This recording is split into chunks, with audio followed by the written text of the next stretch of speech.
Bom dia, irmãos. Bom dia oficialmente agora. Tudo bem? Tudo na paz? Todo mundo acordado? Os meninos ali do fundo também acordados? Mais ou menos? Então mais pra menos. Bom dia, não. Tudo bem? Bom, irmãos, todo mundo me conhece, né? Eu sou o Everton, sou vice-líder do CCB e hoje eu vou ministrar essa aula aqui, beleza? Hoje é a aula 2 e o tema é a Igreja do Deus Trino, tá? Antes da gente começar, né, só lembrando, a gente está fazendo essa classe com base nessa revista aqui, revista Marcas de uma Igreja Saudável, né, da Vida Nova, não, da Cristã Evangélica. Tem umas revistas aqui, o Mário não me passou nada. Tem alguém que já pagou e precisa pegar a revista? Preciso comprar, tem? Então, eu não sei. Eu não sei como. Acho que vai comprar agora só na próxima mês. Mas aí dá pra começar a fazer uma lista e aí encomenda. Isso. A gente vê com o Mário se essa aí Isso, sobrando. eu não sei se essa daqui se essas já tem donos, estão sobrando. Tá. Aí depois eu vejo com ele. Então, né, quem não tem a revista ainda, encorajo que compre, né? Aí pode falar comigo ou com o Mário, né? Quando a gente for pedir, a gente encomenda, beleza? Vamos orar então para a gente começar? Querido Deus, nosso amado Pai, nós te damos graças, Senhor, por esta oportunidade que nós temos, Pai, de aqui reunidos como igreja podermos meditar um pouco sobre a Tua vontade para a Tua igreja, Deus. Eu peço que o Senhor venha abrir o nosso entendimento hoje, que nós possamos compreender, Pai, os mistérios revelados na Tua palavra acerca do que é ser igreja e da importância dela para as nossas vidas e para o Teu propósito eterno, Deus. Eu te peço que o Senhor venha abençoar essa aula, que tudo o que for dito aqui, de fato, seja para a honra e glória do Teu santo nome, Deus. Ilumina o nosso entendimento e os nossos corações. Isso é o que eu te peço e desde já te agradeço. Em nome de Jesus. Amém. Amém, irmãos. Né? O título da classe, né, é Marcas de uma Igreja Saudável, né? É baseado no material do autor, eu acho que é Mark Dever, né? Lembrar só o sobrenome. Que é 9 marcas de uma igreja saudável, né? A primeira aula o João já ministrou, foi a aula introdutória, né? Essa segunda aula, ela ainda é como se fizesse parte da introdução, né? Hoje a gente vai falar da importância da igreja. E aí na terceira aula é que a gente vai entrar na primeira marca da igreja saudável propriamente dita, beleza? E hoje o aspecto que a gente vai estudar acerca da igreja é a relação dela com o Deus Trino, né? Com a Trindade, né? Como a igreja se relaciona com esse Deus, né? Esse Deus que é Trino, e como se dá esse relacionamento com cada uma das pessoas da Trindade, né? E o propósito disso é, ao final de tudo isso, a gente entender a importância da igreja no plano desse Deus Trino, beleza? Se a gente for resumir a aula de hoje, né, a gente pode resumir em uma única frase, que é da revista também, que é o seguinte: o Evangelho salva um povo, a igreja, dando-lhe um novo relacionamento com o Deus Trino, tá bom? O Evangelho, ele salva um povo, esse povo é a igreja, né? E quando o Evangelho salva esse povo, além de salvar, além de nos dar essa eternidade com Deus, esse Evangelho ele também transforma o nosso relacionamento com esse Deus Trino. Então nós já desfrutamos das bênçãos desse relacionamento aqui nessa terra. Só que a gente não desfruta dessas bênçãos apenas de forma individual, apenas eu e Deus. Mas a gente desfruta disso de forma coletiva. É nós e Deus, nós e esse Deus Trino, tá? E é sobre isso que nós iremos falar hoje. Acho que a aula vai ser rápida, né? Mas geralmente eu me engano. Mas hoje eu imagino que vai ser rápido, mas nunca a gente deva concluir dentro do tempo, né? Talvez até um pouco antes, beleza? Pra gente começar então, eu vou pedir pro Oliver, que está aqui perto, vai ser meu assistente de palco hoje, para ele ler pra gente esse...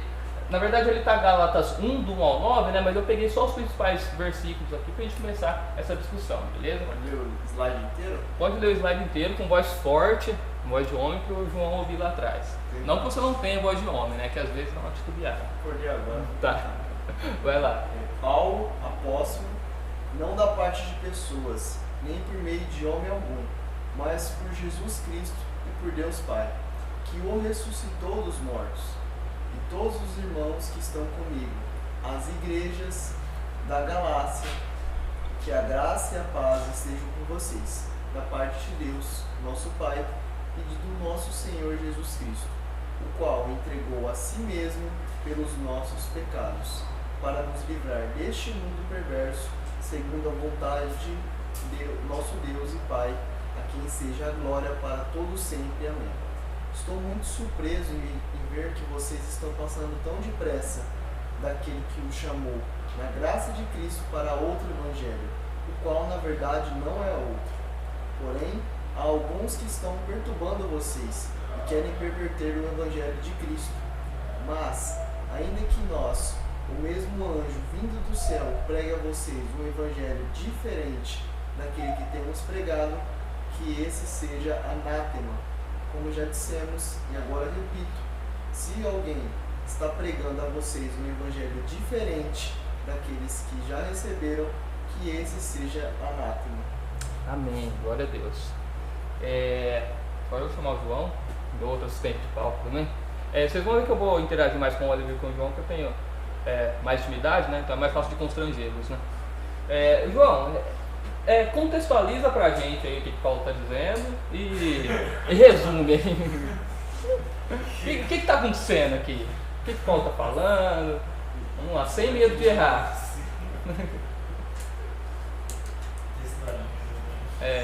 Não precisa se contextualizar tudo, né? Aqui não foi escrita a cara. Bem, aqui está falando a igreja da Galácia, não é a igreja da Galáxia, caso alguém não tenha percebido. O que mais? Já ajudei. Uma carta de Paulo, usando a igreja da Galácia, né? Tratando de alguns ensinamentos falsos que existirem entre eles, falsos mestres. Isso. Mesmo que, assim, independente do que fosse o ensino, se fosse algo diferente do evangelho, se fosse uma maldição, assim, você rejeitar de qualquer forma. Isso, exatamente isso que eu queria, né? Então, como o João falou, Paulo está escrevendo para a igreja aqui e essa carta é uma carta assim, particular porque Paulo ele é muito direto aqui e ele já logo no começo da carta ele já fala qual que é o problema. Olha, vocês estão passando do evangelho verdadeiro para um outro evangelho, que não é outro, mas na verdade existem alguns que estão pervertendo esse evangelho, né? Então, isso aqui é o propósito da carta e Paulo já dá na canela desde logo aqui no começo, né? E por que esse texto aqui é importante para a gente começar, né? Aqui, eu grifei aqui a palavra, esse trecho, né, as igrejas, para mostrar que aqui Paulo está se dirigindo a uma igreja e que essa igreja é fruto do evangelho, né? Tanto é que Paulo, ele começa aqui tratando do evangelho, né? Ele fala do Senhor Jesus Cristo, o qual entregou a si mesmo pelos nossos pecados, para nos livrar desse mundo perverso. Aqui Paulo está trazendo o evangelho, está falando, Cristo nos salvou, pagou o preço pelos nossos pecados, né? Por isso nós somos salvos hoje, tá? Então, Paulo está introduzindo aqui o evangelho e para a gente é importante a gente entender que a igreja, ela surge por causa desse evangelho, né? Quem que é esse povo que salvou aqui, que foi salvo? É a própria igreja. Então, quando Cristo se entregou por nós e salvou esse povo se tornou então a igreja. Então a igreja ela surge por causa do evangelho, por causa dessa boa notícia de que Deus salva pecadores, né? Só que aí Paulo, depois de fazer essa introdução, ele chega no ponto central ali da carta, que é esses falsos ensinos que estavam sendo disseminados aqui. E aí ele fala uma frase muito famosa, ele fala: ainda que nós, o mesmo anjo, descer do céu e trazer para vocês um evangelho diferente desse que vocês já receberam, como o João falou, seja anátema, né? Seja maldito, seja amaldiçoado, tá? Então Paulo ele é muito enfático aqui em dizer: vocês, como igreja, têm a obrigação de se proteger e proteger o verdadeiro evangelho de qualquer heresia que se introduz no meio de vocês, tá? Então, a igreja, ela é gerada a partir do evangelho, né? E a partir daí, ela tem então a obrigação de proteger esse verdadeiro evangelho que fez com que ela fosse gerada, tá bom? Então é isso que Paulo está dizendo aqui. Vocês, igreja, que surgiram a partir do evangelho, agora protejam esse verdadeiro evangelho e se protejam desses falsos evangelhos também, tá bom? Então, o evangelho gera a igreja e a igreja promove, né, e protege o evangelho, né? Eu falei só de promover, de proteger, mas a igreja também precisa promover esse verdadeiro evangelho, tá bom?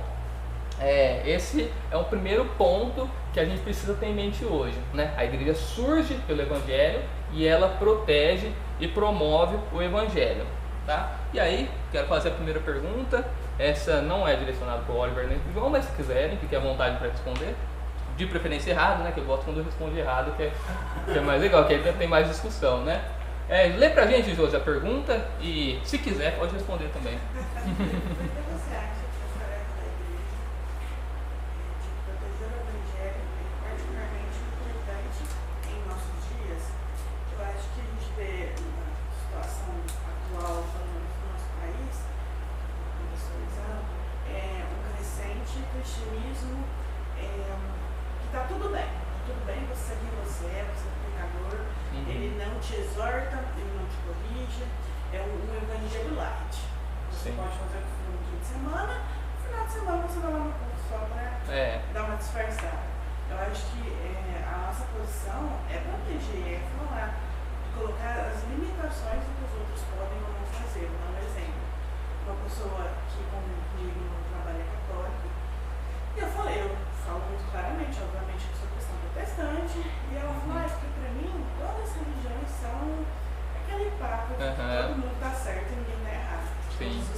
Jesus disse, né? Existem vários caminhos, várias verdades, várias vidas, né? Não é essa opção.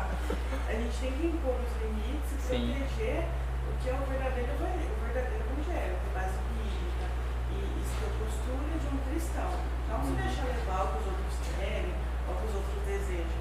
Claro que ela não ficou confortável com essa conversa. Obviamente. Mas a gente tem que ser honesto em quem nós somos, o que nós acreditamos e colocar limite. Porque senão passa a ser tudo é verdade, tudo pode. Exatamente. Tudo pode. E nunca é um Deus que corrige. Nunca é. É sempre um Deus bondoso que vai te perdoar independente do que você faça. Sim, ele é bondoso, ele é gracioso, mas ele também é justo. Exatamente. Isso aí é um dos principais pontos, né? Quando eu pensei nessa pergunta, eu estava pensando muito nisso, né? O evangelho, né? Se a gente pensar o evangelho, essa verdade de que todos nós somos pecadores, merecedores da ira de Deus, e não é de qualquer Deus, de um Deus que é todo poderoso, né? Infinitamente justo, essa verdade que o evangelho nos traz, ela não é confortável, né? Ninguém gosta de ouvir alguém dizendo, olha, você é pecador, você merece a morte eterna, você merece ser condenado ao sofrimento eterno no lago de fogo, né? Ninguém gosta disso, né? Só que a ideia de que todas as religiões conduzem a Deus ou a um Criador ou a um ser superior, algo do tipo, é muito mais agradável, né? E em tempos de internet, aquilo que é agradável aos ouvidos se propaga muito mais do que aquilo que constrange, aquilo que não é confortável, né? E quando eu pensei em particularmente importante nos nossos dias, eu estava pensando nessa facilidade que os falsos ensinos têm de se propagar por meio da internet, né, e das mídias sociais, né? Então eu acho que esse é um desafio que é particularmente importante para nós nos dias de hoje por conta da internet, né, de toda essa conectividade que a gente tem nos nossos dias, né? Paulo, quando ele escreveu aquele texto que a gente leu, ele estava escrevendo para uma igreja que estava passando por um problema de falsos ensinos, né? Como que um falso ensino se propagava naquela época? Tinha que surgir um falso mestre ali no meio do povo e começar a disseminar aquilo, né, através dos cultos, nas casas, né, e tudo mais. Agora hoje não. Hoje a gente tem heresia para todos os gostos, né? Se você procurar sobre igreja, sobre Jesus na internet, você vai encontrar muita coisa que não presta, né? E esses ensinos que são falsos, mas que são gostosos de ouvir, que massageiam o nosso ego, que falam só do amor de Deus ou da bondade de Deus, eles têm abundância na internet. Se você olhar os pastores aí que que mais tem seguidores são justamente os pastores que pregam esse tipo de coisa, né? Os pastores dos famosos, muitas vezes, né? Às vezes a gente vê Neymar compartilhando alguma coisa que ele viu de algum pastor, mas quando você vai ver, é uma mensagem que não é o verdadeiro evangelho, né? É aquilo que Paulo chama aqui de evangelho pervertido, né? Os falsos mestres estão pervertendo o evangelho. Além de, até na televisão, outro dia eu vi no Fantástico alguma coisa lá, não sei nem porque eu assisto Fantástico ainda, né? Mas enfim, estava lá vendo. E aí eu nem lembro qual que era a discussão, mas a Globo colocou lá um pastor para falar alguma coisa que no fundo era um pastor desses progressistas, né, que traz esse tipo de mensagem, essa mensagem gostosa de ouvir, né, que as pessoas em geral gostam de ouvir, tá? Então, na minha opinião também, esse é um grande desafio nosso, né, combater esses falsos ensinos, porque eles se propagam muito facilmente nos nossos dias. Alguém pensa em mais alguma coisa sobre essa pergunta? Não? Também a questão da sã doutrina, né? Porque volta para tudo isso que foi dito, mas assim, a proteção da sã doutrina, porque aí eles pegam textos exclusivos assim e tornam aquilo uma verdade. E acaba, para quem não tem discernimento, isso é muito ruim. Outro dia também, um ponto que eu vi um pastor que ele estava exortando, alguém postou a pregação dele, e aí nos comentários o pessoal falando, nossa, quem esse pastor pensa que ele é? Será que ele vive tudo isso que ele está falando? Tudo, questionando o caráter do pastor, porque eles não queriam ser exortados. Sim. Biblicamente. Exatamente. E aí você percebe que a pessoa, para se defender, ela ataca o pastor, mas nem considera aquilo que foi dito, né? Ela não está preocupada se aquilo é verdade ou não. Ela está preocupada em se defender daquela acusação que está recebendo.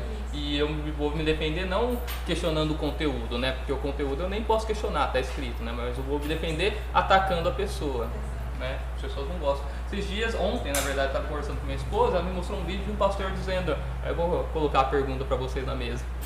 Ele dizia mais ou menos o seguinte: se a sua santidade de alguma forma incomoda as pessoas que estão ao redor de você, você não se parece nada com Cristo, porque Cristo fazia, porque os maiores pecadores ficavam à vontade diante de Cristo, né? O que vocês acham? Só poderá. Bem abusado deles, assim. Capciosos. Tá certo? Vamos discordar do pastor? Vamos concordar? Quem concorda, levanta a mão. Claro que é. E aí? Não, mas eu quero saber por quê, gente. Só risadinha, não concordo, eu não quero argumentos, fundamentos. Por que vocês acham que isso não tá? Totalmente, porque quando a gente relativiza o evangelho e tenta encaixar para ficar confortável, a gente não está demonstrando amor. Primeiro amor para com Deus e nem amor para com o próximo. Porque você está vendo ele ir para o inferno a passos largos e você não vai apresentar o caminho da vida, não vai apresentar a verdade, vai resgatar ele e libertar ele do pecado. Então você está querendo que ele se ferre, né? Sim. Querendo que ele morra. Se você não quer que a pessoa se sinta incomodado, né, em saber que aquele padrão de justiça dela está errado, tem alguma coisa errada com a forma como você está apresentando o evangelho para as pessoas, né? Eu acho que também acaba indo de encontro, com a lição de ontem, quando a gente fala da questão da hermenêutica, da interpretação, porque às vezes a gente não consegue apresentar o evangelho de uma forma clara, não precisa ser agressiva, né? Porque ele é confrontador sim, mas não precisa você chegar chutando a porta. Exatamente. De uma forma clara para confrontar aquilo que a pessoa fala, porque às vezes ela nem sabe. Às vezes a gente parte do ponto de que ele já está revertendo tudo aquilo, mas às vezes ele não conhece também. E aí nós que conhecemos, acabamos não mostrando para ele o verdadeiro evangelho. Sim. Por isso é o proteger o evangelho. Exatamente, né? Quando a gente precisa apresentar o verdadeiro evangelho, né? A gente fala muito de combater aquilo que é o falso, mas a gente precisa também apresentar aquilo que é o verdadeiro, né? Apresentando o que é verdadeiro, a gente combate e ao mesmo tempo a gente também promove, né, o verdadeiro evangelho. Tem um outro texto aqui também, que é de Efésios capítulo 2, né? Eu também peguei alguns versículos que são necessários para entender o que a gente está dizendo aqui, né? Cristo aboliu a lei dos mandamentos na forma de ordenanças, para que dos dois criassem em si mesmo uma nova humanidade. Aqui os dois ele está falando de gentios e judeus, né? Fazendo a paz e reconciliar-se ambos, gentios e judeus, em um só corpo com Deus, por meio da cruz, destruindo a inimizade por meio dela. Assim, vocês, né, nós, igreja, não são mais estrangeiros e peregrinos, mas concidadãos dos santos e membros da família de Deus, edificados sobre o fundamento dos apóstolos e profetas, sendo ele mesmo Cristo Jesus a pedra angular. Nele, em Jesus, todo edifício bem ajustado cresce para ser um santuário dedicado ao Senhor. Nele também vocês estão sendo edificados junto com os outros para serem morada de Deus no Espírito, né? Então, Paulo aqui, ele nos chama de um só corpo, né? Que é o corpo de Cristo.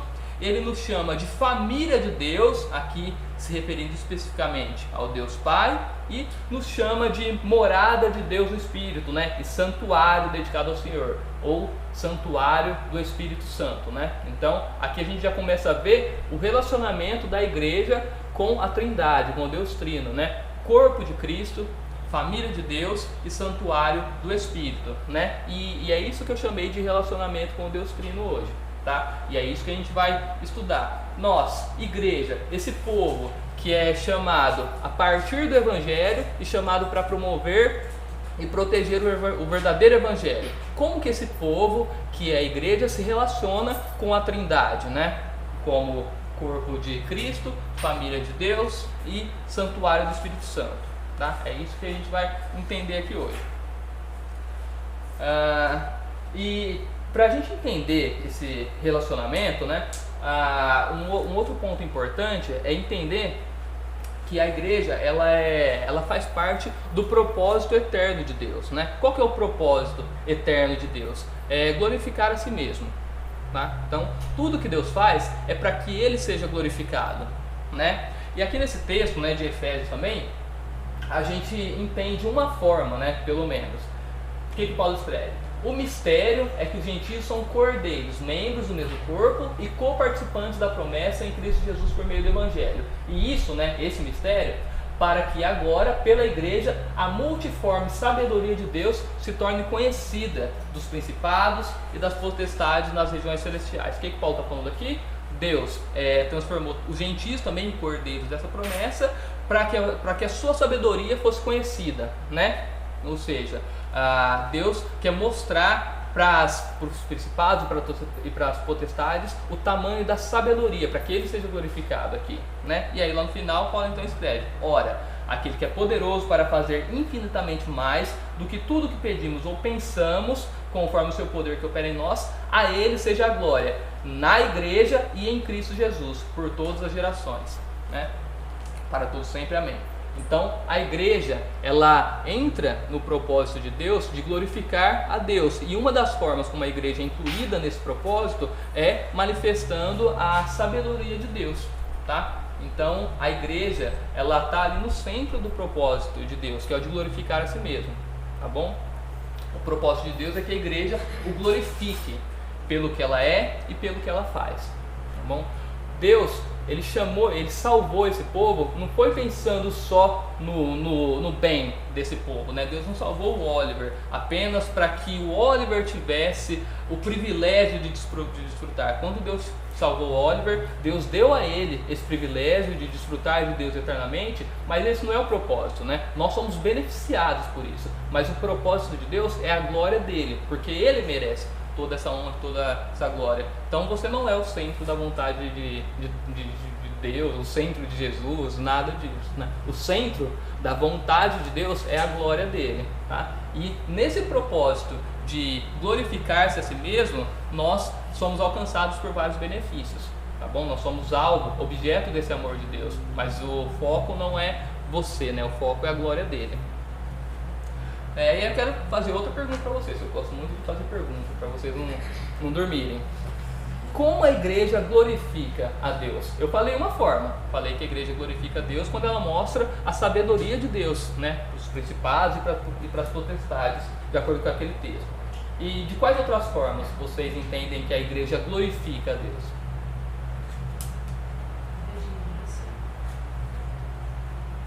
Quando a igreja obedece a Deus, né? Isso é importante porque a gente fala muito, né, de glorificar a Deus, mas o que é glorificar a Deus, né? É anunciar as qualidades que Deus tem, né? Quando eu faço alguém entender que Deus é amoroso, por exemplo, eu estou glorificando a Deus, porque aquela pessoa vai entender que existe um ser que é infinitamente amoroso, né? Então, quando eu anuncio o amor de Deus, eu estou glorificando a Deus. Quando eu anuncio a justiça de Deus, eu estou glorificando a Deus também. Eu estou fazendo com que as pessoas conheçam a justiça e saibam que essa justiça provém de um ser, né, que é infinitamente superior a nós. Isso é glorificar a Deus. E quando a igreja obedece a Deus, a igreja nada mais está fazendo do que anunciar a justiça de Deus, dizendo, olha, o correto é isso aqui, né? Quando a igreja obedece, ela faz aquilo que é correto. Quando a igreja faz aquilo que é correto, ela anuncia para todos os que estão em volta o que é a justiça, né? Então, quando a igreja obedece, ela glorifica a Deus ao demonstrar a justiça dele, né? O que mais?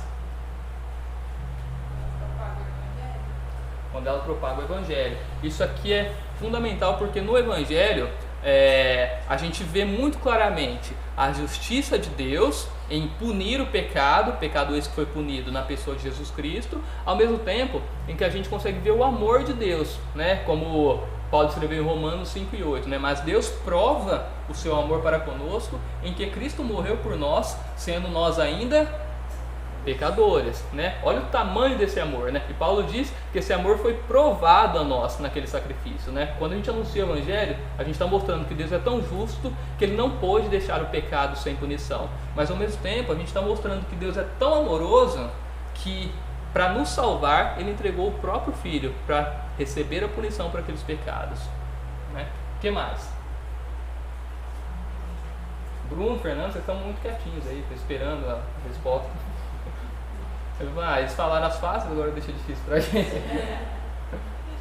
E mais, como vocês acham que a igreja glorifica o evangelho? Como vocês são um só, vou deixar só um responder. Pregando a palavra. Estando aqui para estudar a palavra. Sim, exatamente. Quando a gente se reúne em torno da palavra de Deus, isso também é uma forma de adoração a Deus, né? Isso mostra que nós amamos essa palavra. Então isso também é uma forma de glorificar a Deus. Beleza, né? Então, tudo que eu estou falando agora é a introdução. E o que eu falei para vocês até agora? Que a igreja, ela é intimamente ligada a 3 verdades preciosas da fé cristã. O evangelho que nos salva, como eu falei, a igreja surge a partir do evangelho e é chamada a promover e a pregar esse evangelho.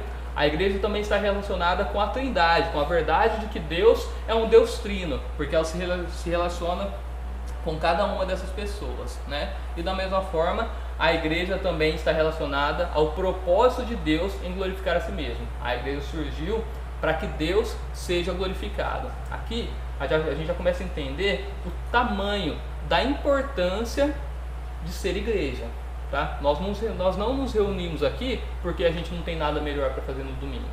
A gente não está reunido aqui porque é gostoso ouvir a palavra do pastor Domingos. A gente não está reunido aqui para cantar, né? Cantar é bom, ouvir a palavra geralmente é gostoso, né? Certo? Quando não desconfronta muito, aí dá um...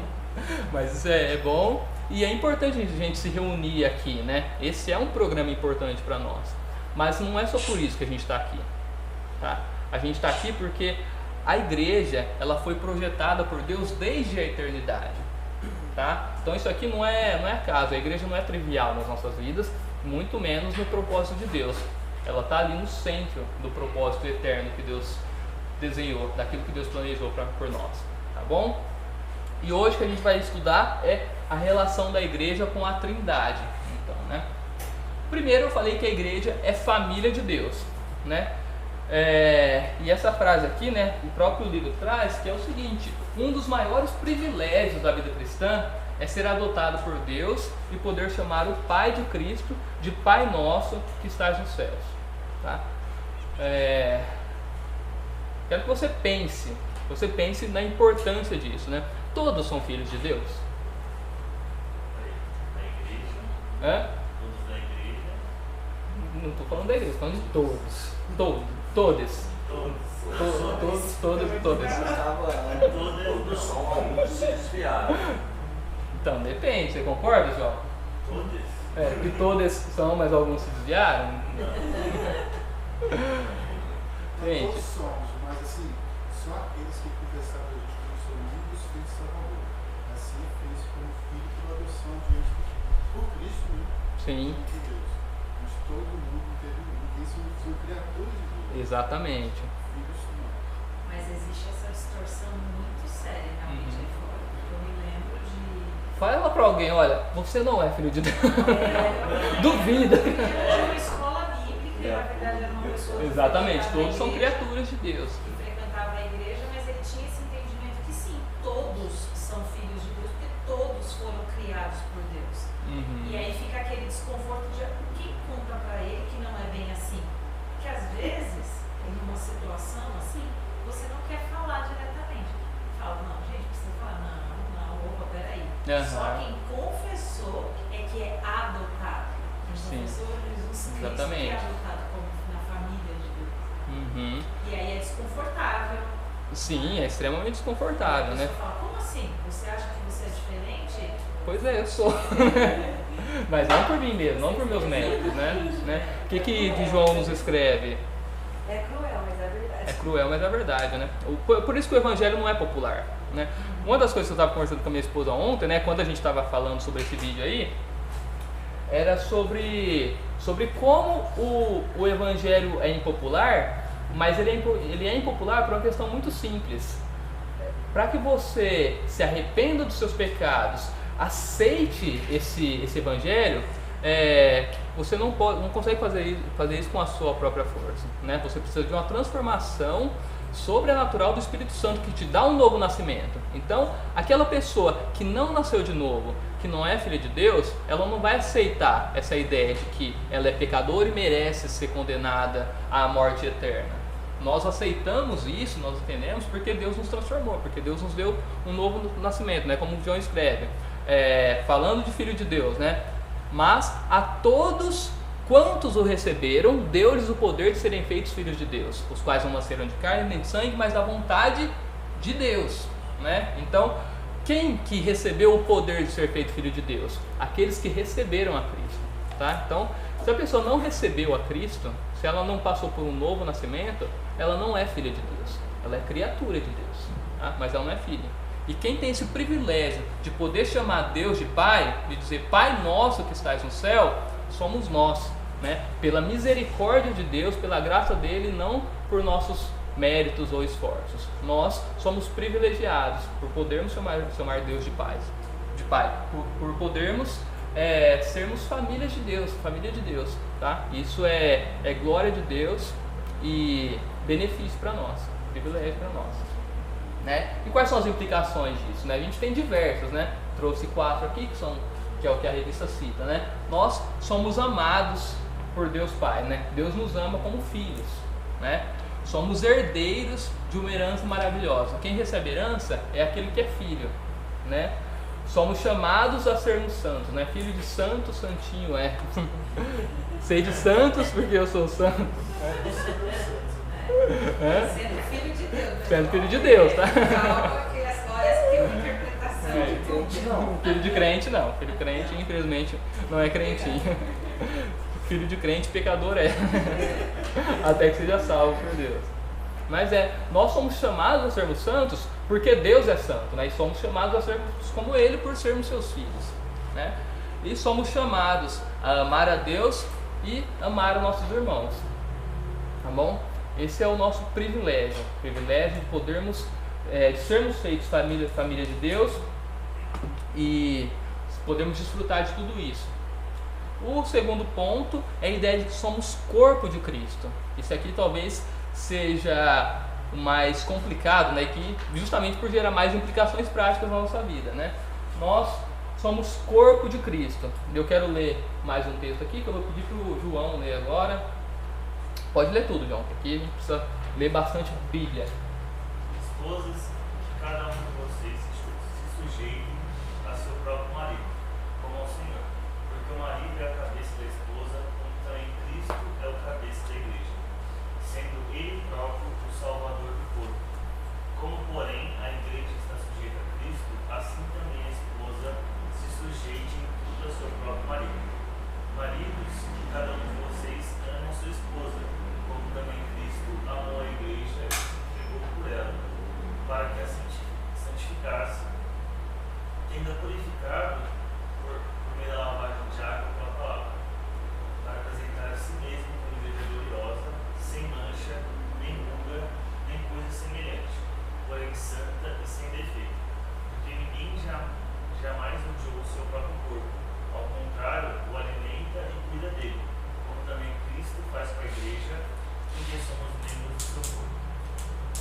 Amém. Do que está falando esse texto aqui? Ô, Oliver, o João falou para te perguntar. Do que está falando esse texto aqui? Confesso que não prestei muita atenção. Ah, entendi. Você estava ocupado bebendo água. Eu tava lendo um texto bíblico aqui. Ah, entendi. Tá na revista. Eu vou te dar uma dica. Tá falando de marido e mulher. Mas Ah, Cristo pode- é a igreja. Exatamente. A gente lê esse texto, a gente enxerga só marido e mulher, né? Mas o que Paulo está fazendo aqui? Ele está falando sobre marido, sobre relacionamento de marido e mulher, só que ele está pressupondo o relacionamento de Cristo da igreja, tá? Ele está ensinando como o marido deve se relacionar com a mulher e vice-versa a partir do relacionamento de Cristo com a igreja, né? Às vezes a gente vê e vê só a primeira camada, né? Só o relacionamento de marido e mulher, mas é importante a gente meditar sobre o que Paulo nos diz a respeito do relacionamento de Cristo com a igreja e da igreja com Cristo, né? Que ele coloca como base para o relacionamento entre marido e mulher aqui, né? E vamos lá. Então o que Paulo está falando sobre o relacionamento de Cristo com a igreja aqui? Resumido. Se você pudesse resumir em 2 palavras. Amor sacrificial.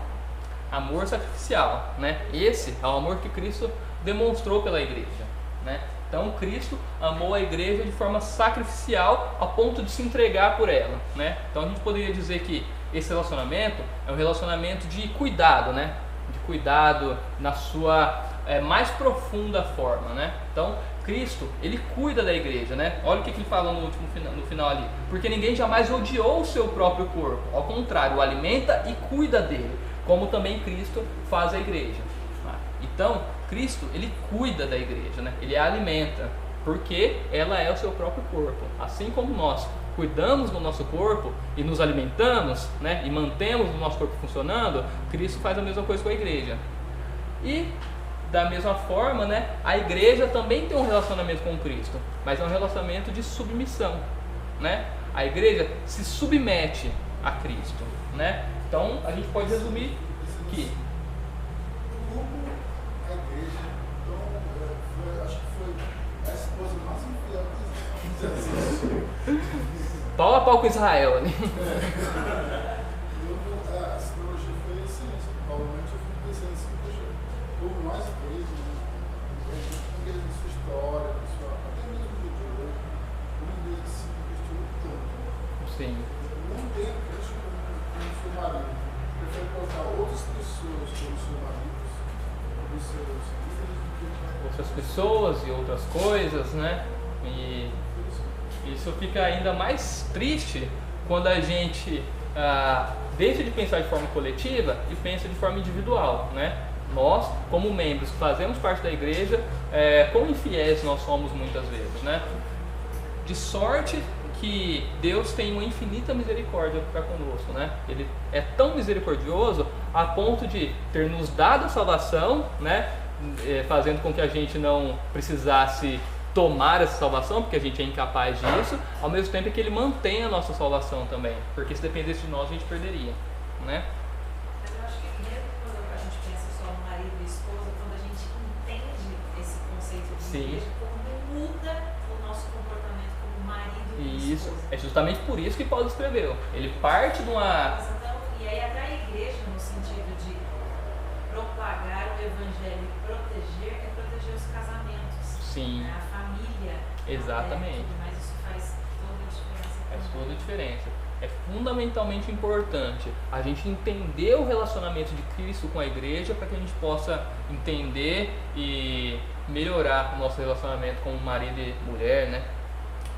Oséias fala exatamente disso. Como? O livro de Oséias, Sim, que Israel era a noiva, mas exatamente. infiel. Mais do que falar, né? O Zé desenhou, né? Exatamente.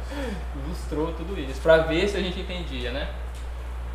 Como corpo de Cristo, então, a igreja se submete a Ele, porque Ele é o cabeça, e ao mesmo tempo é cuidada por Ele, né? Olha o tamanho do privilégio que nós, como igreja, podemos desfrutar, tá? Aqui eu estou frisando muito a ideia de de coletividade, né? Nós somos igreja, e aqui é a igreja que desfruta disso, né? Nós, como membros, desfrutamos disso também, por sermos igreja, não por sermos cristãos individualmente na nossa casa, se é que isso é possível, né?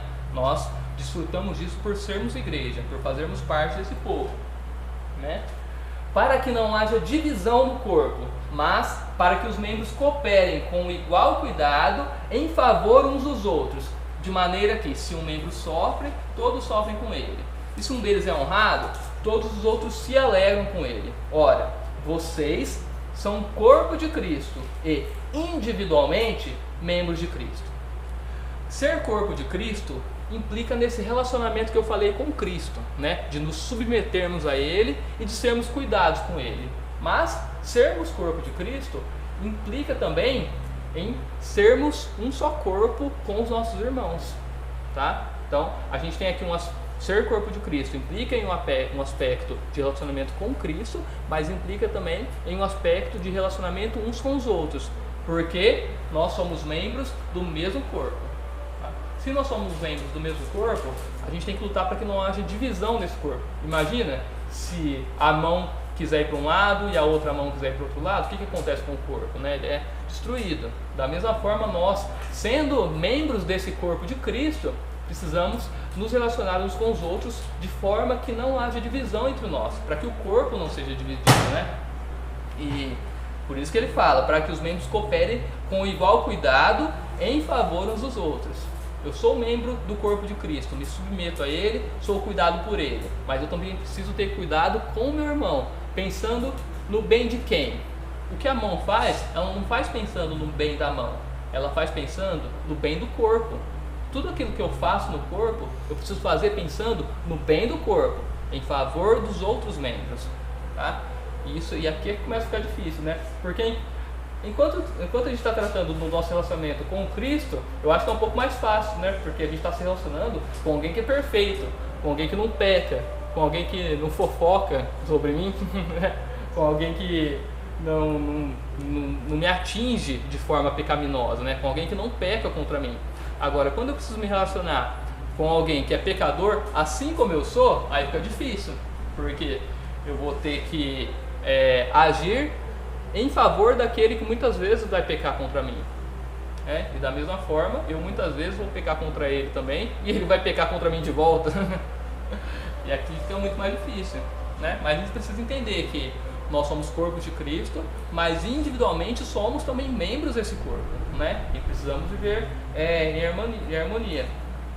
Como membros do corpo, nós estamos unidos um ao outro, tá? Então a gente precisa olhar para a igreja não focado no meu relacionamento com Deus. Eu preciso olhar para a igreja pensando no nosso relacionamento com Deus e no nosso relacionamento uns com os outros, porque tudo isso é importante. Tudo isso é importante em termos de relacionamento, né? E o que implica essa verdade? Essa ideia de que nós estamos unidos uns com os outros. Primeiro, implica em união, obviamente, né? E o que é união aqui? Não estar separado, né? Estar unidos, não estar separado. Ou não estar dividido. Ou açúcar, né? A união traz açúcar também. Mas estar unido significa não estar dividido, né? E se a gente for olhar pelos olhos carnais, existem muitas coisas que podem nos dividir.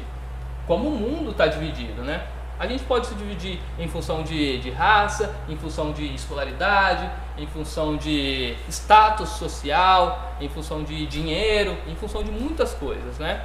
Mas dentro do corpo de Cristo não pode existir isso, tá? Aquilo que nos une é infinitamente maior do que o que nos separa, né? Aquilo que nos separa são mesquinharinhas, são coisas terrenas, coisas que não têm valor nenhum, são trivialidades. Mas aquilo que nos une é infinito, é eterno, é a verdade de que Cristo morreu para trazer para si um povo e transformou esse povo no seu próprio corpo. Essa é a verdade que nos une, tá? Então, quando a gente briga com o nosso irmão, quando a gente se recusa a pedir perdão contra o nosso irmão, com o nosso irmão, quando a gente se recusa a tratar aquilo que precisa ser tratado no nosso relacionamento, a gente está comprometendo a união, A unidade. A gente está lutando contra o nosso próprio corpo, né? E a gente está negligenciando esse propósito eterno de Deus, sabe? De reunir um povo em um só corpo. Só que isso também implica interligação, né? Não gostei muito da palavra, coloquei aqui mais para trazer o mesmo que a revista diz, mas eu chamaria isso de interdependência. Tá?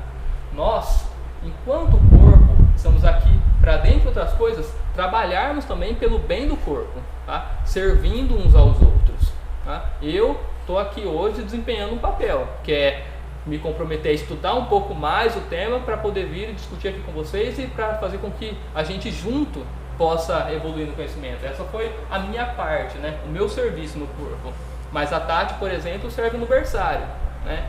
Então, hoje, nós como corpo, podemos ter o privilégio de ter alguém que vai cuidar dos nossos filhos para que a gente possa cultuar. A palavra ideal aí seria interdependência, né? Isso, exatamente. Ou seja, eu dependo de você, você depende de mim. Isso. Como ligação é bom, né? É bom, mas Não, interdependência é melhor. Exatamente, é muito melhor, porque nós dependemos uns dos outros, né? Não são vocês que dependem de mim, né? Porque eu tô aqui fazendo uma coisa, mas depois eu vou precisar do serviço dos irmãos, né? Vai ter gente mexendo na mídia para que a gente possa enxergar no PowerPoint lá na hora do culto, né? Vai ter gente cantando, que já estão lá embaixo ensaiando, inclusive, né? Vai ter gente cuidando dos nossos filhos, como eu falei, vai ter gente na recepção, tá? Todos nós dependemos uns dos outros. A gente precisa entender isso, entender que dentro de um corpo, cada membro tem a sua tarefa. E se um membro não desempenha a sua tarefa, todo o corpo é prejudicado, né? Se a mão simplesmente vou me recusar, não vou... Ontem eu estava deitado com minha esposa, né? Não sei se isso acontece com vocês também, mas a esposa geralmente ela deita em cima do nosso braço. Aí o braço dorme, fica dormindo. Aí você vai levantar depois, o que acontece? Aí o membro ele se recusa a fazer a tarefa dele, você sai andando meio assim. É difícil, né? Todo o corpo sofre quando a mão se recusa a desempenhar a tarefa dela. E na igreja é a mesma coisa, né? Todo o corpo sofre quando um membro falta, quando um membro não faz o que ele precisava fazer. Eu acho que a gente talvez tenha essa dificuldade dentro da igreja, porque nós fomos criados, aí o mundo nos ataca com essa ideia de que nós não precisamos ser dependentes. Sim, é ruim depender. É ruim depender, e aí eu sou autossuficiente e tudo mais, aí eu chego na igreja com essa visão e às vezes me comporto dessa forma, e aqueles que talvez tenham um pouco mais de maturidade e tudo mais, precisam ter um olhar misericordioso para poder interligar esse que está querendo ser aí meio Exatamente. A gente tem, assim, duas coisas.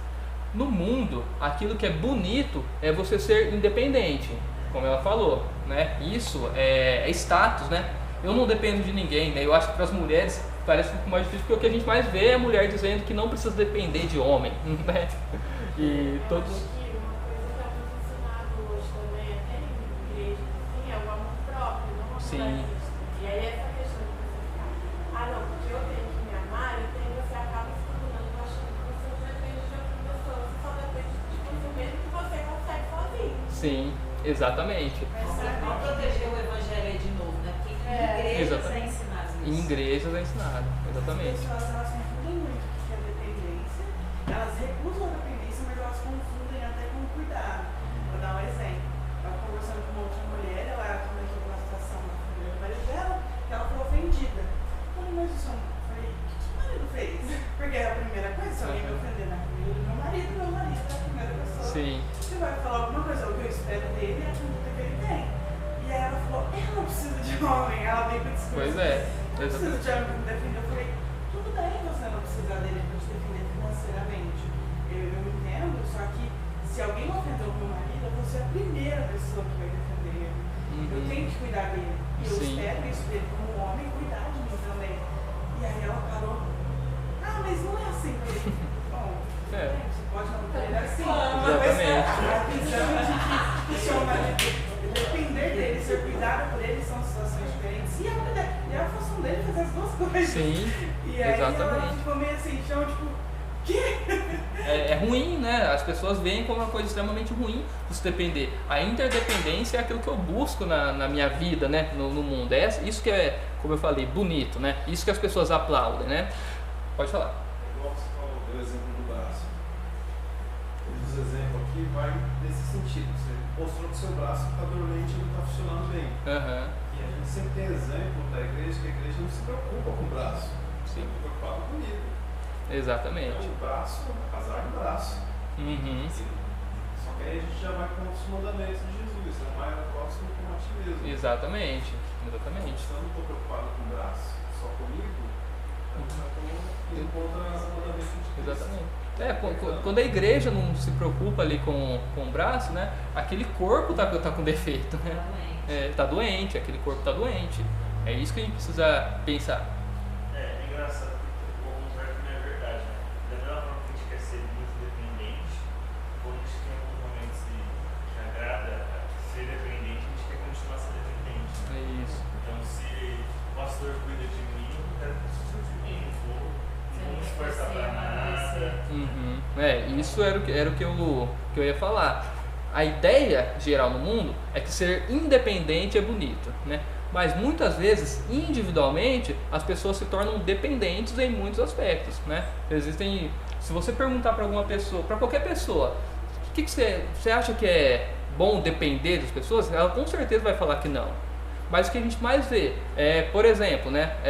Filhos aí com 30 anos que não trabalham, não fazem nada e dependem inteiramente dos pais, né? Isso é uma situação que a gente vê, né? A gente vê pessoas que não estão nem um pouco preocupadas e dependem em tudo dos seus pais. Mas se você perguntar para ela, vai falar que depender é uma coisa ruim.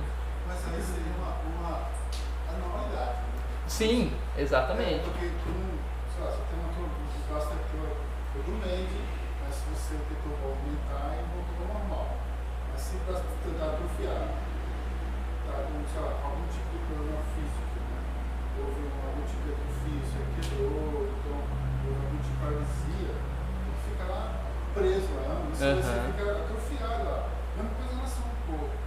Se a pessoa insiste em ser dependente, esse braço está atrofiado, é um problema. Sim. O que vai acontecer? Ele vai ficar podre, vai ser jogado fora, vai ser cortado, entendeu?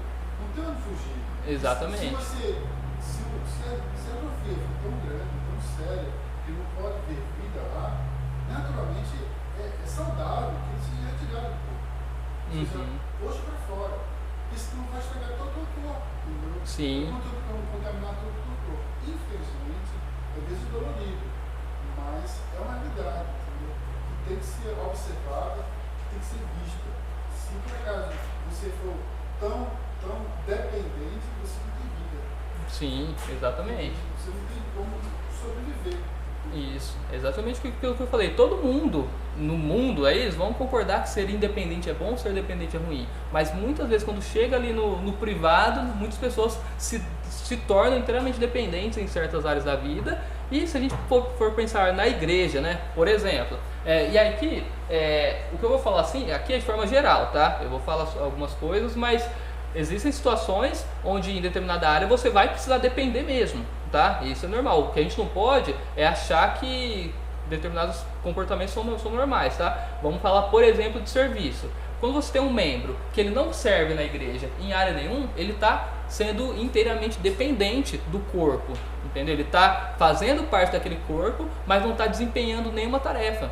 Então ele está só dependendo, ele não está servindo, ele não está contribuindo para o corpo, tá? Mais uma vez, existem situações onde a gente não vai poder servir mesmo, por um tempo, enfim, de determinadas situações específicas, tá? Não estou falando disso, estou falando de forma geral. O membro, ele faz parte do corpo, não serve e não se preocupa em servir, para ele tá tudo bem. Então ele está sendo dependente.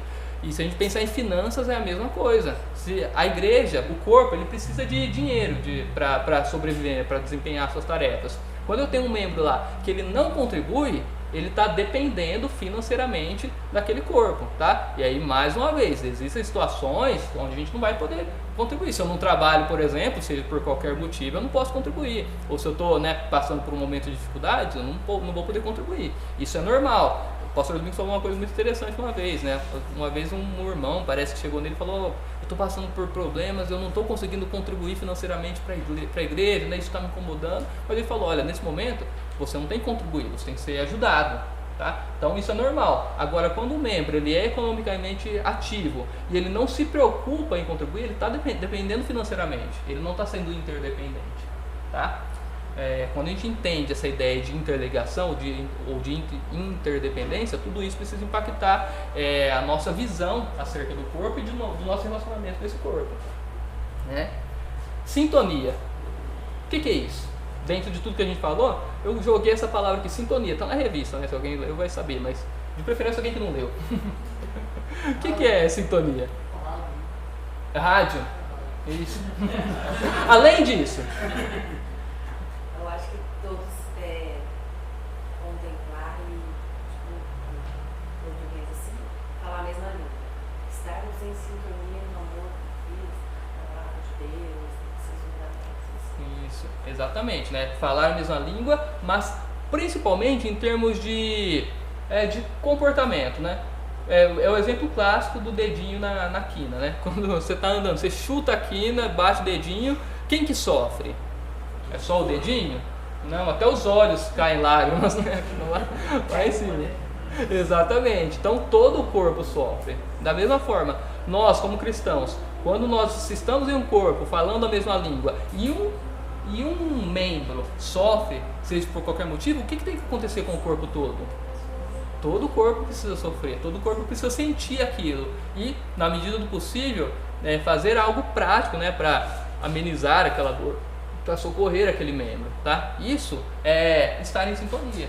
Da mesma forma, quando um membro se alegra, quando algum membro está muito feliz e passa por uma situação que é muito agradável, né, de alguma forma, todo o corpo precisa exultar, precisa se alegrar com aquilo, porque todo o corpo se alegra, né? E de certa forma vai desfrutar daquela bênção que aquele membro está tendo, tá bom? Isso é estar em sintonia, isso é ser um corpo, né? E individualmente, nós como membros, quando nós entendemos essa verdade, isso precisa gerar impacto prático na nossa vida. Nós individualmente precisamos nos alegrar quando o irmão nosso estiver alegre. Nós individualmente precisamos estar triste e sofrer, se compadecer com o irmão que está sofrendo.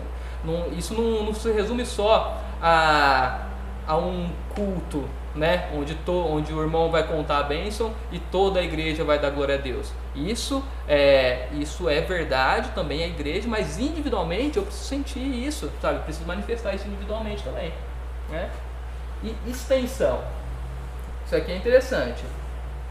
A igreja, ela é por meio da igreja que muitas vezes Deus atua e é glorificado aqui nessa terra. Então a igreja, ela sendo o corpo de Cristo, ela é a extensão da atuação dele aqui na terra, né? Eu coloquei essa imagem aí, lembrando que nós somos o sal da terra e a luz do mundo, né? Quando nós, como igreja, exercemos nosso papel de luz do mundo, a gente está trabalhando como uma extensão do próprio Cristo aqui na terra. A gente está fazendo aquilo que Cristo faz, né? Só que ele faz muitas vezes por meio de nós, né? Nem sempre a gente vai ver, por exemplo, Cristo descendo do céu e entregando um pão para alguém que tem fome, mas muitas vezes ele faz isso através da igreja. Muitas vezes ele, através da diaconia da igreja, ele pega uma cesta básica e leva para alguém que está necessitado. Quando a igreja faz isso, ela está exercendo o seu papel de corpo de Cristo como extensão de Cristo aqui na terra, fazendo aquilo que Cristo quer fazer. Outro grande privilégio, né? Poder ser usado como ferramenta. Exatamente, como ferramenta de Deus. Não precisa ser, na verdade, só igreja individual, né? Exato. Um grupo pequeno, se vê necessidade, se todos têm condições de ajudar, a gente vai ajudar, vai orar.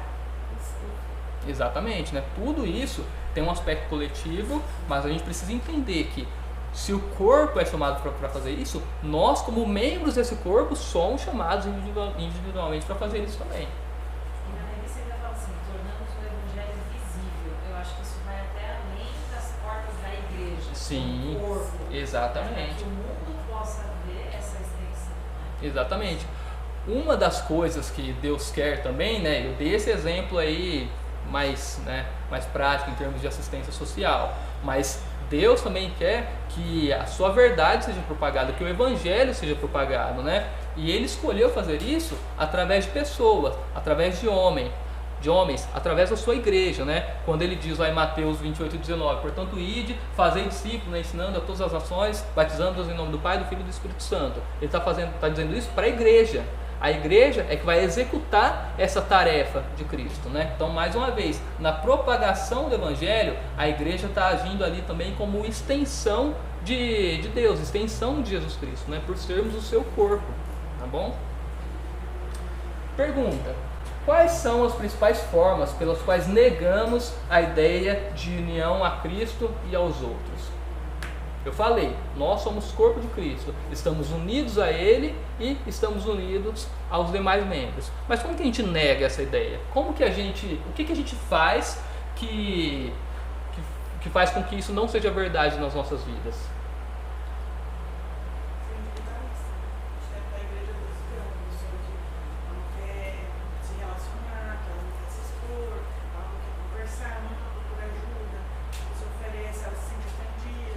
Exatamente. Você vê uma negativa dela de se relacionar com o povo de Deus.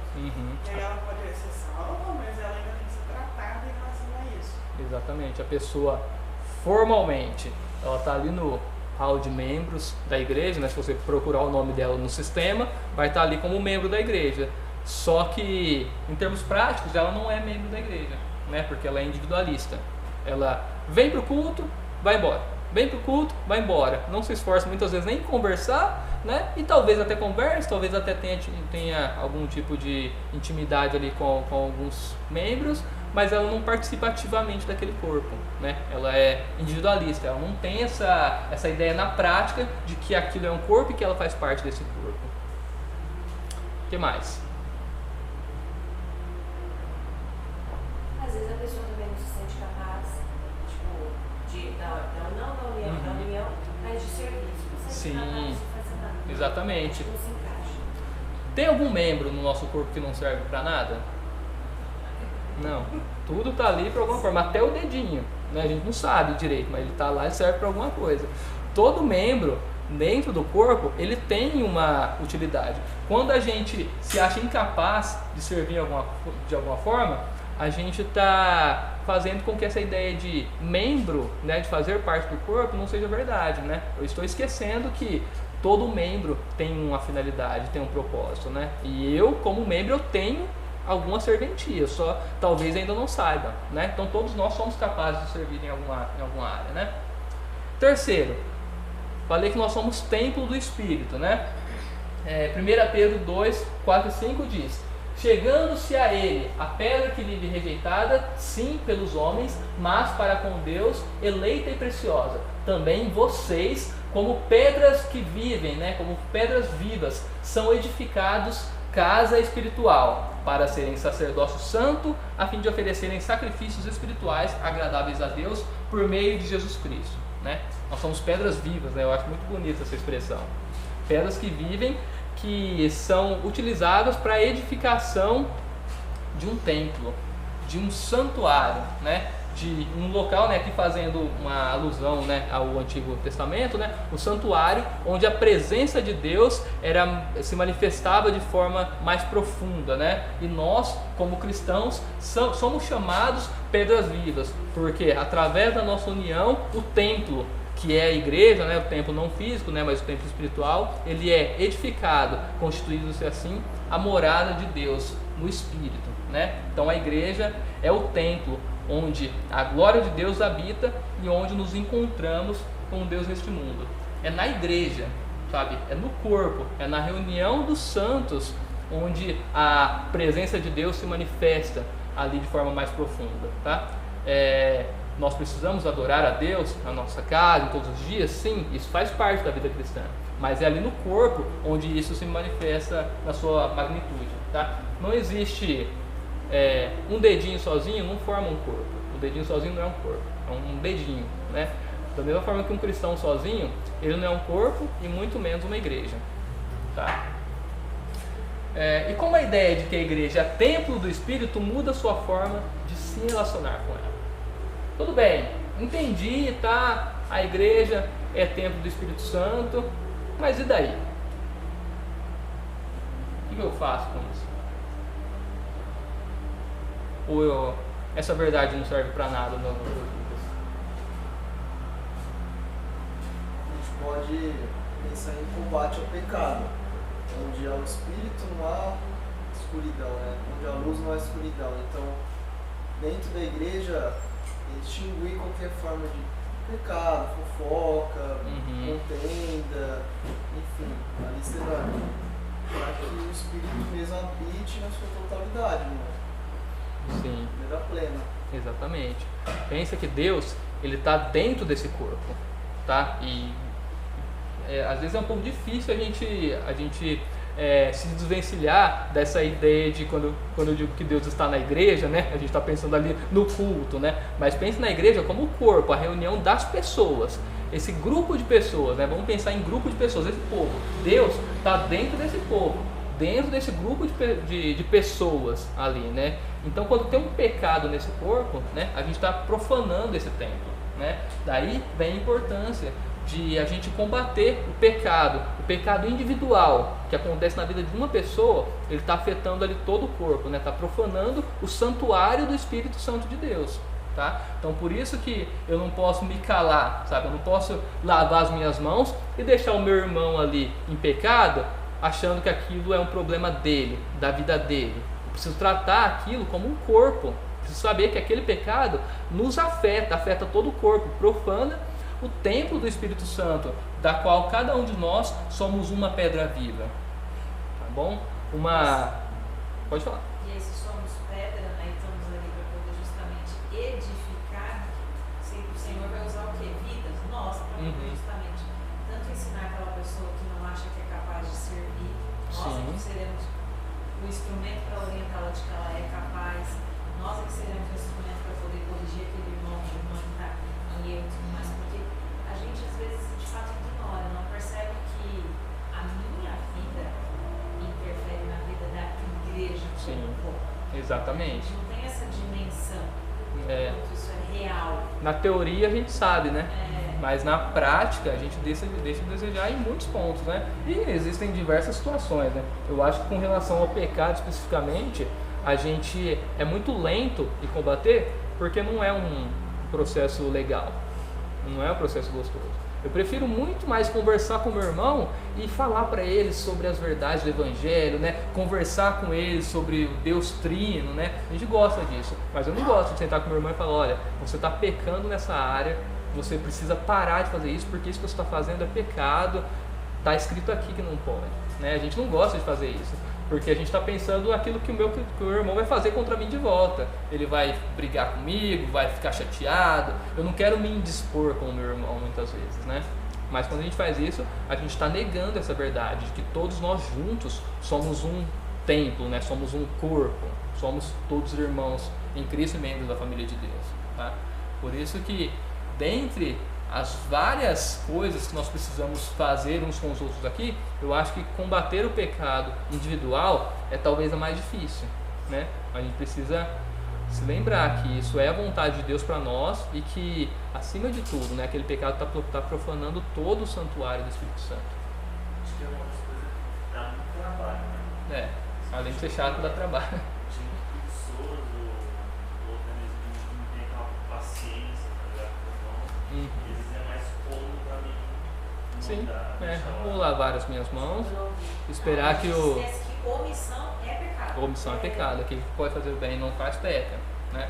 A gente prefere deixar para o pastor fazer, né? E muitas vezes, além de deixar o pastor fazer, a gente espera até que o pastor descubra magicamente que o pecado está acontecendo, né? Às vezes é só a gente que sabe naquele pecado, a gente nem sequer se dá o trabalho de chamar alguém para nos ajudar, né, naquilo, né? Ou ela prefere sair da igreja, não ter um relacionamento com a igreja. Ou então prefiro fazer fofoca, né? O que é pior ainda. E fora da igreja. Sai da igreja, não resolve o problema. Pede oração. Aí Pede joga oração. fora. A gente realiza um movimento dos igrejados, né? Sim. Eu não vou ficar em igreja porque toda igreja tem pecado, tem problema. Quero Deus, mas eu não quero esse corpo. Não quero conviver. Ser cristão em casa é muito mais fácil, né? Se você pensar, dá muito menos trabalho. Porque é aquilo que eu falei. Teoricamente, né, se eu sou um cristão que não frequenta a igreja, eu me preocupo só em me relacionar com Deus, que é perfeito, que é santo, que nunca vai pecar contra mim. Mas a partir do momento que eu preciso me relacionar com outras pessoas que são pecadores assim como eu, se torna muito mais difícil, né? Então por isso que é muito mais fácil eu ser um desigrejado, né? só que é pecado, né? Não sei se eu falei isso agora, mas ser desigrejado é pecado. Você não está em comunhão com Deus, viu? Eu sei que não está me assistindo aí. Bom, partindo para a conclusão, eu quero deixar esse versículo para meditação da igreja, né? Que é: e consideremos-nos uns aos outros para nos estimularmos ao amor e às boas obras, não deixando a nossa congregação, ou não deixando de congregar, como é costume de alguns, antes admoestando-nos uns aos outros, e tanto mais quando vedes que se vai se aproximando aquele dia. Olha quanta coisa, né? O escritor aos Hebreus, que segundo Mário é Apolo, diz aqui, né? Ele está falando, olha, considerem uns aos outros para nos estimularmos, né? Ou para nos encorajarmos, né? Ao amor e às boas obras. A igreja, ela é propósito de Deus, né? E além de ser propósito de Deus, ela tem impactos, e além de tudo que eu falei, né? Porque eu falei em resumo de como a igreja é importante, de como ela se relaciona com o Deus Trino. Mas além disso, a igreja ela tem um impacto profundo nas nossas vidas, né? Assim como o escritor aos Hebreus está dizendo aqui, considere os outros para que eles te estimulem ao amor e à prática das boas obras.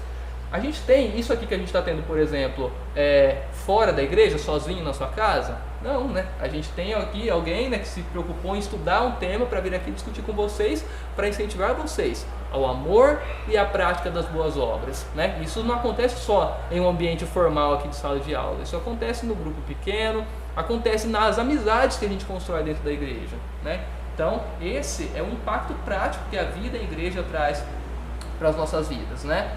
Por isso que ele fala para que a gente não deixe de congregar. E além disso, ele fala justamente o que a gente falou. Antes, admoestando-nos uns aos outros, né? Confrontando os nossos pecados, né? Quando o irmão chegar em você para confrontar o seu pecado, esteja aberto e saiba que ele está cumprindo isso aqui que o escritor aos Hebreus disse. A Bíblia nos diz para nos confrontarmos uns aos outros. Não é aquele irmão lá que acordou um dia e falou, vou encher o saco do óleo e vou lá torrar a paciência dele. Não, ele está fazendo aquilo que Deus quer que faça. Exatamente, ele está obedecendo, e se ele vai te confrontar porque você não está, inclusive, né? Então, sejamos humildes para receber, né, essas admoestações, mas o mais difícil, estejamos dispostos a admoestar os nossos irmãos também. Tá? A igreja não é algo trivial, não é uma coisa sem importância, não é um acidente nos propósitos de Deus, não é uma coisa bonitinha que Deus fala, eu acho que vai ser legal ter um povo aqui. Não é isso, né? A igreja é um aspecto fundamental do propósito de Deus. Quando Deus se propôs, né, a fazer tudo o que Ele fez, desde a criação, desde o sacrifício de Cristo, desde a salvação de um povo, Ele se propôs a escolher um povo, a formar um povo, a formar a sua igreja, tá? Isso aqui foi planejado por Deus desde a fundação do mundo, tá? Então não é algo sem importância, isso não é uma trivialidade, isso é plano de Deus para as nossas vidas. Se isso é plano de Deus, a gente precisa então tratar isso como tal, tá? Então reflita sobre como a igreja é importante e pense se você está dando essa devida importância para a igreja, tá? É aquilo que eu sempre falo, não adianta nada a gente vir aqui falar um monte de coisas bonitas, né? Dar as nossas opiniões, discutir, ter todo esse tempo legal aqui, mas sair daqui e voltar a ser aquilo que a gente era, voltar muitas vezes ao nosso cristianismo medíocre, né? Aquela vida que acha que igreja é só um encontro no domingo e pronto, tá? Reflita de fato sobre a importância da igreja e olhe para a sua vida e veja se você está tratando a igreja com a devida importância, sabendo que ela é plano de Deus para as nossas vidas, né? E responsabilize-se pela edificação dela. Saiba que você é membro dessa igreja e você tem responsabilidade em tudo, tá? Você tem responsabilidade quando o irmão peca, você tem responsabilidade quando está faltando alguém para servir em algum ministério, você tem responsabilidade com tudo isso. Você tem essa responsabilidade perante Deus e perante os outros membros. Amém? Querido Deus, amado Pai, muito obrigado, Senhor, por este tempo. Obrigado por tudo aquilo que o Senhor falou conosco hoje. E eu te peço, Pai, te imploro, que o Senhor transforme o nosso modo de ver a igreja e que o Senhor transforme de forma prática as nossas vidas, Pai. Que nós possamos sair daqui hoje sedentos, Pai, por cumprir aquilo que é a Tua vontade em relação ao nosso relacionamento com a igreja e ao nosso relacionamento de forma coletiva contigo, ó Deus. Peço que o Senhor venha nos transformando todas as áreas da nossa vida, para que o Seu nome seja glorificado através da nossa vida individual e da nossa vida como igreja. Isso é o que eu te peço e desde já te agradeço. Em nome de Jesus, amém.